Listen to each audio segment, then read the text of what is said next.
হালি শহরে পুলিশ হেফাজতে মৃত্যু হয়েছে এক তৃণমূল কর্মীর। এই অভিযোগ আগেই সামনে এসেছিল, এবার সেই ঘটনার তদন্তে নামলো সিআইডি।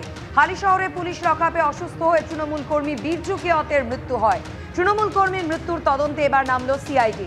গত 6 আগস্ট তোলাবাজি, মারধর সহ একাধিক অভিযোগে গ্রেপ্তার করা হয় বীরজু কেয়তকে।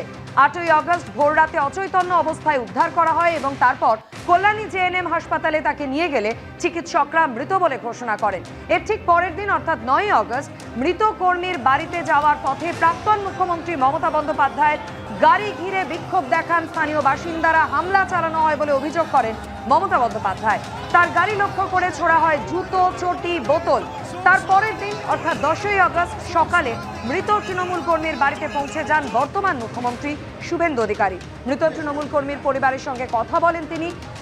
মৃত তৃণমূল কর্মীর স্ত্রীকে চাকরি দেন এবং 10 লক্ষ টাকার আর্থিক সাহায্যের ঘোষণাও করেন মুখ্যমন্ত্রী শুভেন্দু অধিকারী।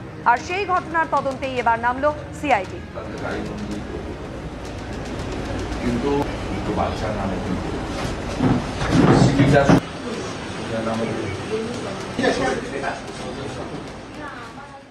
ভরসা তো বাড়ছেই, মানে আমি পুরোপুরি ভরসা পাচ্ছি যে আমার স্বামীকে যারা বিনা দোষে লকআপে পিটিয়ে মেরে ফেলেছে তাদের শাস্তি হবে।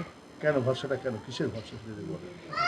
যখন সিআইডির হাতে গেছে বা আমাদের যিনি সিএম আছেন উনিও এসেছিলেন, আমাকে ভরসা দিয়েছেন, তো সেই কথা মতন আমি সিআইডি এবং আমাদের সিএম দুজনের ওপর ভরসা রেখেই বলছি যে আমি নিশ্চয়ই আমার স্বামীর যে যারা এই কাজটা করেছে তাদের মানে শাস্তি হবে। খুশি না হলে একটু বেশি খুশি, কেন? যাতে আমার মানে হাজবেন্ডকে যারা মেরেছে তাদের শাস্তিটা আমি চাই।